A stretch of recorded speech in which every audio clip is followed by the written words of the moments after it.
নমস্কার, কোথায় আছেন সবাই? তাড়াতাড়ি চলে আসুন। আজ আবারও একটা নতুন রেসিপি সঙ্গে নিয়ে আপনাদের কাছে চলে এলাম। যেহেতু এখন বর্ষাকাল, আর বর্ষাকাল মানেই পাকা তালের সিজন। বাড়ির আনাচে কানাচে মাঠে ঘাটে এখন পাকা তাল কিন্তু ধুমধাম করে পড়া শুরু হয়ে গেছে। প্রায় বাড়িতে সব কিছু পাকা তালের খাওয়া হয়েও গেছে। আজকে আমি কিন্তু আপনাদের সঙ্গে একদম নরম তুলতুলে ফুলকো ফুলকো ফুলুরির রেসিপি শেয়ার করব। আজকের রেসিপি যদি ভালো লাগে তাহলে অবশ্যই একটা লাইক দিয়ে দেবেন। আজকে যারা প্রথম আমার চ্যানেলে ভিজিট করছেন, আপনাদেরকে যদি এই রেসিপির কোনো অংশ ভালো লাগে তাহলে আমার চ্যানেলটা সাবস্ক্রাইব করে আমার পাশে থাকবেন। আপনারা কোথা থেকে দেখছেন আমার ভিডিওটা কমেন্টের মাধ্যমে জানাতে পারেন। আমারও ভীষণ ভালো লাগবে আমার ভিডিও কে কোথা থেকে দেখছে।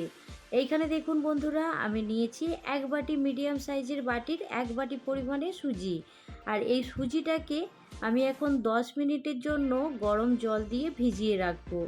10 মিনিট ভিজিয়ে রাখলে সুজিটা বেশ সুন্দরভাবে ফুলে যাবে। আর ঝটপট যেহেতু আমি এই রেসিপিটা বানাবো, সেই জন্য সুজিটাকে আমি গরম জলে ভিজিয়ে নিচ্ছি। যদি হাতে সময় থাকে তাহলে সুজিটা একটু ঠান্ডা জল দিয়েও ভিজিয়ে রাখলে তখনও কিন্তু ভিজে যাবে। এবার এটাকে এখন সাইডে রেখে দেব। এবার আসছি পাকা তালের কাছে। এটাকে কিন্তু অনেকে পাকা তালের মাড়ি বলে, আবার অনেকে পাকা তালের পাল্প বলে।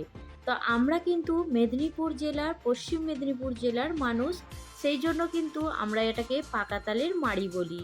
তো এইখানে দেখুন বন্ধুরা, এই পাকা তালের মাড়িটা এসেছে পশ্চিম মেদিনীপুর থেকে আমার কাছে।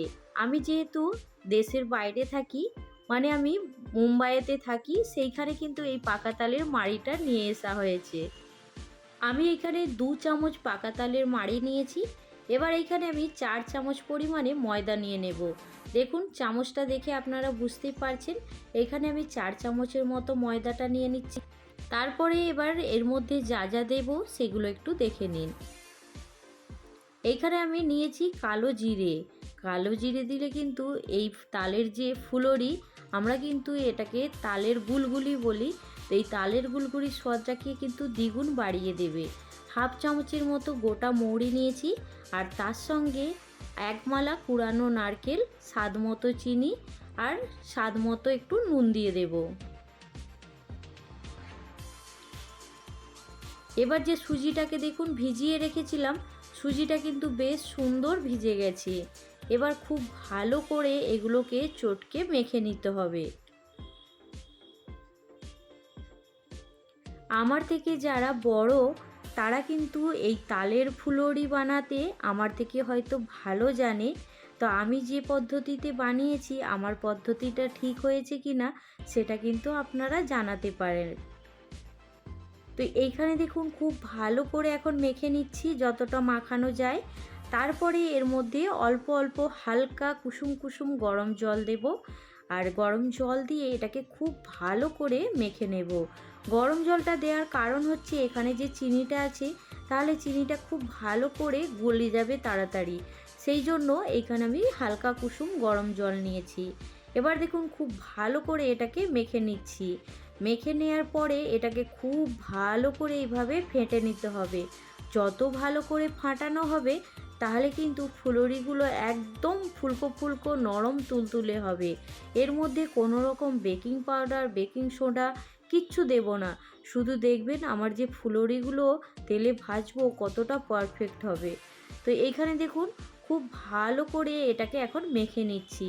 আর এটা কিন্তু শেখা আমার মায়ের কাছ থেকে। আমার মাও কিন্তু খুব ভালো রান্না করে। এখানে দেখুন বন্ধুরা, এটা পারফেক্টভাবে মাখানো হয়েছে কি না সেটা কিভাবে বুঝবেন সেটা একটু দেখে নিন। আর এইখানে যত ভালো করে ফেটানো হবে ততই কিন্তু এই তালের গুলগুলিগুলো সুন্দর রেডি হবে। আমি এখন 10 মিনিট এইভাবেই রেখে দেব। আপনাদেরকে একটু দেখিয়ে দিই এটা কতটা পারফেক্ট হয়েছে। যেভাবে আমরা বাড়িতে বড়ি দিই ঠিক সেইভাবেই কিন্তু এটাকে আমি রেডি করেছি দেখুন। আর সুন্দর কিন্তু একদম পারফেক্ট গোল হয়ে বসে যাচ্ছে। আর এটা কিন্তু একদম পারফেক্ট রেডি হয়েছে। তো 10 মিনিট খুব ভালো করে ঢাকা দিয়ে রেখে দিয়েছিলাম। 10 মিনিট পরে এবার গ্যাস অন করে কড়ার মধ্যে দেখুন রিফাইন তেল দিয়ে খুব ভালো করে তেলটা গরম করে নিয়েছি। গ্যাসের ফ্লেমটাকে এখন একদম লো টু মিডিয়ামে করে দিয়েছি। তারপরে আস্তে আস্তে দেখুন ফুলুরিগুলো এইভাবে ছেড়ে দেব তেলের মধ্যে। একটা একটা করে সুন্দর তালের গুলগুলোগুলোকে আমি তেলের মধ্যে ছেড়ে দিচ্ছি। ছেড়ে দেওয়ার পরে তারপরে আপনাদেরকে দেখাবো এটা কত সুন্দর পারফেক্ট হয়ে ফুলবে, শুধু আপনারা দেখলে অবাক হয়ে যাবেন। তেলের মধ্যে সব ফুলুরিগুলো সুন্দর করে ছেড়ে দেওয়ার পরে এবার কিছুক্ষণের জন্য অপেক্ষা করব। এর মধ্যে কিন্তু কোনো হাতা খুন্তি লাগানো যাবে না। আস্তে আস্তে যখন ফুলুরিগুলো তেলের মধ্যে উঠে আসবে তখন এটাকে উল্টে পাল্টে লাল লাল করে ভেজে নিতে হবে।